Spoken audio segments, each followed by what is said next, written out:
বিসমিল্লাহির রহমানির রহিম। আসসালামু আলাইকুম। ওয়ালাইকুম আসসালাম ওয়া রাহমাতুল্লাহ। হুজুর, আজকে জুমার ফজিলত হিসেবে 2 টাকা যদি কথা বলতেন আমার দর্শকের জন্য। আলহামদুলিল্লাহ, মাহে রমজান এমনি তো পবিত্র মাস আল্লাহ তাআলা আমাদের জন্য দান করেছেন। এই রমজান মাসের মধ্যে আল্লাহ তাআলা আমাদেরকে প্রত্যেকটা নেকিকে আল্লাহ তাআলা 70 গুণ করে দিয়েছেন। আলহামদুলিল্লাহ, এই মাসটা হলো আমাদের জন্য বরকতপূর্ণ মাস। এই জন্য আমরা সবাই এই ফজিলতপূর্ণ মাসের মধ্যে যেন আমরা সবাই নেক আমল করতে পারি, জিকির আজকার বেশি বেশি করে করতে পারি। আল্লাহ তাআলা আমাদেরকে সে তৌফিক দান করুক। এই মাহে রমজানের মধ্যে আমরা 4টা কাজ বেশি বেশি করে করব। লা ইলাহা ইল্লাল্লাহর জিকির বেশি বেশি করে করব, ইস্তেগফার বেশি বেশি করে পড়ব, আস্তাগফিরুল্লাহ আল্লাযী লা ইলাহা ইল্লা হুয়াল হাইয়ুল কাইয়্যুম ওয়া আতুবু ইলাইহি।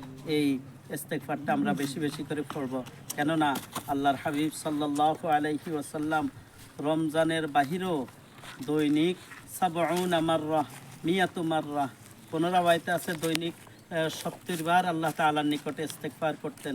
কোন কোন রাওয়ায়াতে আছে আল্লাহর হাবিব সাল্লাল্লাহু আলাইহি সাল্লাম 100 বার ইস্তেগফার করতেন। যে আল্লাহর হাবিব সাল্লাল্লাহু আলাইহি ওয়াসাল্লাম বেগুনা মাসুম হইয়া যদি দৈনিক 70 বার এবং কি 100 বার যদি ইস্তেগফার করতে পারে, তাহলে আমরা গুনাহগার উম্মত আমরা কতটুকু ইস্তেগফার করতে পারি। এই জন্য আমরা যেন বেশি বেশি করে আল্লাহর নিকটে ইস্তেগফার করতে পারি। আল্লাহ তাআলা সে তৌফিক দান করুক। আর একটা হলো যে আমরা জাহান্নাম থেকে আল্লাহ তাআলার নিকটে পানা চাইব। আল্লাহুম্মা জিরনি মিনান নার, আল্লাহুম্মা জিরনি মিনান নার, আল্লাহুম্মা জিরনা মিনান নার। হাদিস শরীফের মধ্যে আছে, যদি কোনো ব্যক্তি দৈনিক 3 বার জাহান্নাম থেকে মুক্তি চায়, তাহলে জাহান্নাম আল্লাহ তাআলার নিকট ফরিয়াদ করে, ও আল্লাহ, তোমার অমুক বান্দা যে আমি জাহান্নামের নিকট আসতে চাই না, সুতরাং তুমি তাকে আমার নিকট আসতে দিও না। পক্ষান্তরে যদি কোনো ব্যক্তি যদি বলে আল্লাহুম্মা ইন্নী আসআলুকাল জান্নাতাল ফিরদাউস, আল্লাহুম্মা ইন্নী আসআলুকাল জান্নাতাল ফিরদাউস, এভাবে 3 বার বলে, তাহলে আল্লাহ তাআলার নিকটে জান্নাতুল ফিরদাউসের দরখাস্ত করে, ও আল্লাহ, তুমি অমুক বান্দাকে আমি জান্নাতুল ফিরদাউসের মধ্যে আসার সে তৌফিক দান করো।